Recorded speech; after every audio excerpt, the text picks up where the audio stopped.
दौलत तुम्हारे काम आएगी, बाकी सब रगड़े झगड़े ये सब तुम्हारे यहीं पड़े रह जाएंगे।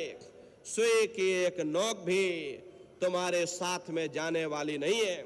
इसलिए प्रेमी भाई बहनों, वो दौलत कमा लो जो अंत समय में तुम्हारे काम आवे। तो सुमरन, ध्यान और भजन नित्य नियम से आप लोग करिएगा। और देखो प्रेमी भाई बहनों, हमारी आपसे प्रार्थना है कि आप सभी लोग शाकाहारी रहिएगा, क्योंकि हमारे गुरु महाराज ने शाकाहार पर विशेष जोर दिया। गुरु महाराज हमारे कहते थे, ए बच्चे बच्चियों, तुम लोग शाकाहारी रहना, शाकाहार का प्रचार करते रहना, इसी से देश और दुनिया में भारी परिवर्तन होगा।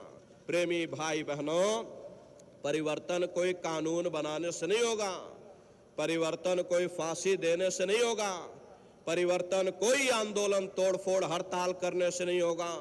परिवर्तन तब होगा जब लोगों के विचार बदलेंगे, लोगों की भावनाएं बदलेगी।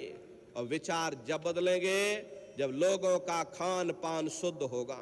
अरे देसी कहावत है, जैसा खाए अन्न वैसा होए मन। जब इंसान पशुव्रती भोजन करेगा तो उसकी बुद्धि स्वतः ही पशुओं जैसी हो जाएगी।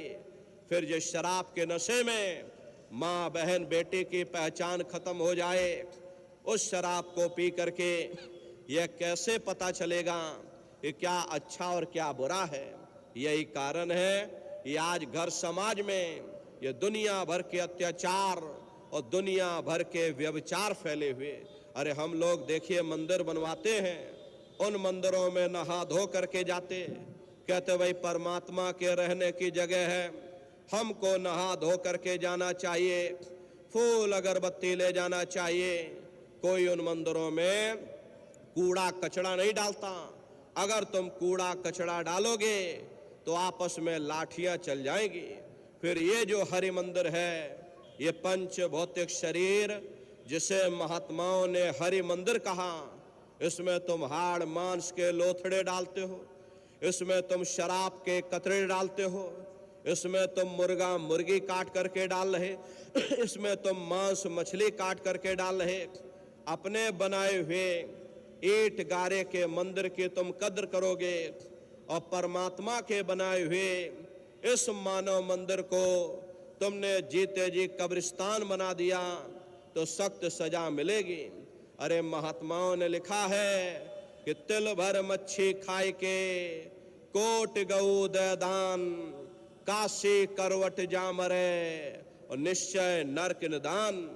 यदि तिल भर भी मच्छी खा करके फिर चाहे कोटान कोट तुम गऊओं का दान करो और काशी में जा करके मत्था रगड़ते रगड़ते अपनी पूरी जिंदगी वहां पर गुजार दो, फिर भी तुमको तुम्हारे गुनाहों की सजा मिलेगी। कोई बच नहीं सकता, क्योंकि ये कर्म भूमि है। यहाँ तुम जैसे कर्म करोगे वैसा फल तुमको मिलेगा। देखिए इस कर्म भूमि पर कृष्ण भगवान तक नहीं बच पाए। उस समय बाली को छिप करके बाण मारा, वही बाली कृष्ण अवतार में बहेलिया बन करके आ गया।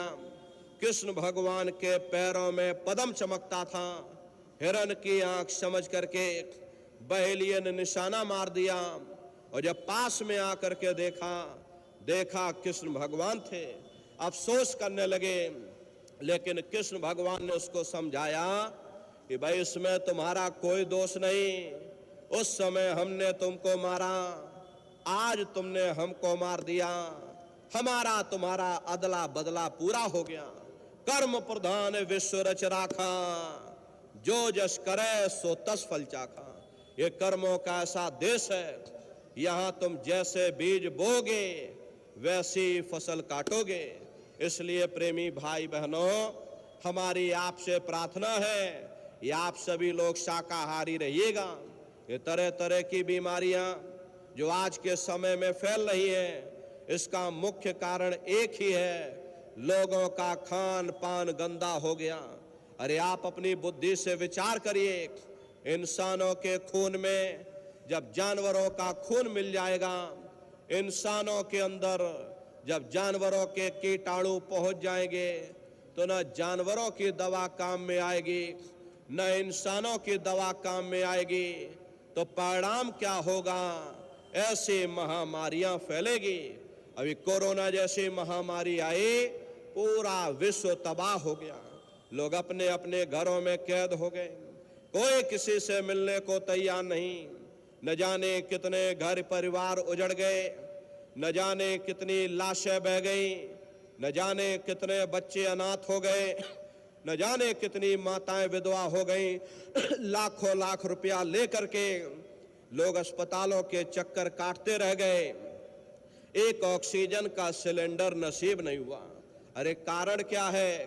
कारण यही है, जब जानवरों के कीटाणु इंसान के शरीर में प्रवेश कर जाएंगे तो आने वाले समय में ऐसी महामारियां और फैलेगी। हमारे गुरु महाराज परम संत बाबा जय गुरुदेव जी महाराज सन 70 के दशक में ये भविष्यवाणी किया करते थे, बच्चा आगे नई नई बीमारी आएंगी। पहले बीमारियों की हवा चलेगी, फिर बीमारियों की आंधी आएगी, फिर बीमारियों की सुनामी आएगी। अरे लाशें पड़ी घर घर में सड़ेंगी, बचाने वाला मिलेगा ना कोई, जमाना बदलेगा। कहे जय गुरुदेव पुकार, जमाना बदलेगा। इसलिए नर नारियों, हमारी आपसे प्रार्थना है, ये आप सभी लोग शाकाहारी रहिएगा। कोई ऐसा नशा मत करो जिससे बुद्धि तुम्हारी पागल हो जाए और घर में माँ बहन बेटी की पहचान खो दो। अरे आप अपने आप को कट्टर हिंदू मानते हो, अरे भाई हम कट्टर हिंदू हैं, हमसे बड़ा सनातनी दुनिया में कोई नहीं। हम भगवान राम को मानने वाले, हम बजरंग बली को मानने वाले, हम महात्मा बुद्ध को मानने वाले, हम भगवान कृष्ण को मानने वाले। अरे भाई आप राम को मानते हो, आप बजरंग बली को मानते हो, आप महात्मा बुद्ध को मानते हो, आप भगवान कृष्ण को मानते हो, तो उनके आदर्शों पर भी चलना सीखो। भगवान राम ने कभी नहीं कहा कि तुम मांस खाओ, या भगवान कृष्ण ने कभी नहीं कहा कि तुम शराब पियो। जितने देवी देवता अवतार हुए सभी यही कह करके गए, अहिंसा परमो धर्म। अगर हमने किसी को बनाया नहीं तो मिटाने का अधिकार हमारे पास नहीं। इसलिए प्रेमी भाई बहनों, आपसे हमारी प्रार्थना है, या आप सभी लोग शाकाहारी रहिएगा। कोई ऐसा नशा मत करो जिससे बुद्धि पागल हो जाए और घर में माँ बहन बेटी की पहचान खो दो।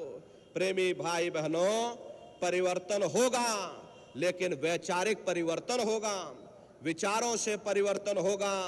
इसलिए हमारी आपसे प्रार्थना है कि गुरु महाराज के संदेशों को जन जन के बीच में पहुंचाते रहिएगा। शाकाहारी का प्रचार अपने अपने क्षेत्रों में बराबर आप लोग करते रहिएगा।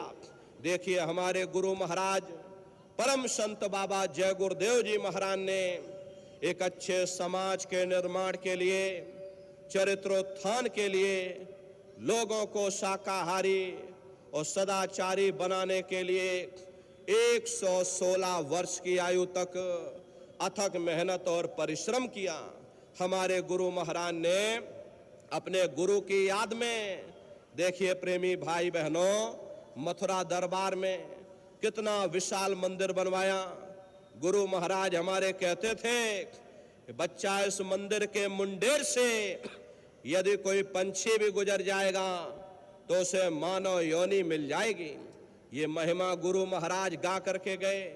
गुरु महाराज हमारे कहते थे कि बच्चा, इस दरबार में तुम बराबर आते जाते रहना, दया दुआ आशीर्वाद लेते रहना। मंदिर के देवता के सामने अपने गुनाहों की माफी मांगते रहना।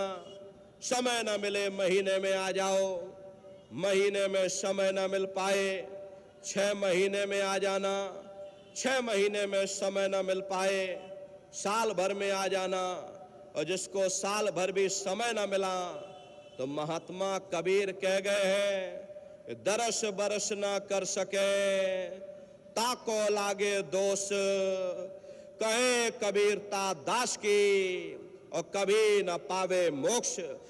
गुरु महाराज हमारे मन से कहते थे, ये नन्नारियों, मैंने जो कुछ पाया है वो अपने गुरु की बदौलत ही पाया है, और अगर तुम मेरे गुरु को ही भुला दोगे तो बच्चा मैं तुमको भुला दूंगा। अरे छोड़ दिया जो मथुरा खितौरा, चैन कहीं ना पाओगे, होगा तेरा कोई न सहारा, आखिर में पछताओगे। इसलिए प्रेमी भाई बहनों, हमारी आपसे प्रार्थना है, ये अपने दरबार में बराबर हाजिरी देते रहना, दया दुआ आशीर्वाद लेते रहना। देखिए प्रेमी भाई बहनों, ये हम प्रेमियों का गुरुद्वारा है, हम प्रेमियों का ये दरबार है। देखिए शंकर भगवान और पार्वती जी उत्तराखंड की तरफ चले जा रहे थे। चलते चलते शंकर जी ने जमीन पर लेट करके दंडवत प्रणाम किया। पार्वती जी ने पूछा कि भगवान ये बताइए, यहाँ न कोई पेड़ है, न कोई पशु है, न कोई पंछी है, अरे आप किसको प्रणाम कर रहे? तब शंकर जी ने उत्तर दिया कि पार्वती आ भूमि की क्या कहूं वर्णन भाग्य, 10,000 वर्ष पूर्व संत रहे यही जाग। यह पार्वती जमीन के बहुत बड़े भाग्य हैं। आज से 10,000 वर्ष पहले एक संत महात्मा जमीन पर आकर सत्संग कर गए थे। ये जमीन बहुत पवित्र है, मैं जमीन को प्रणाम कर रहा हूं। अरे आज हमारे गुरु महाराज 50 वर्ष मथुरा आश्रम पर रह करके अपने चरणों से वहां के कण कण को पवित्र किया। प्रेमी भाई बहनों, हम प्रेमियों का दरबार है, हम प्रेमियों का गुरुद्वारा है। अपने दरबार में बराबर हाजिरी देते रहना, दया दुआ आशीर्वाद लेते रहना। देखिए अभी गुरु पूर्णिमा का कार्यक्रम प्रेमी भाई बहनों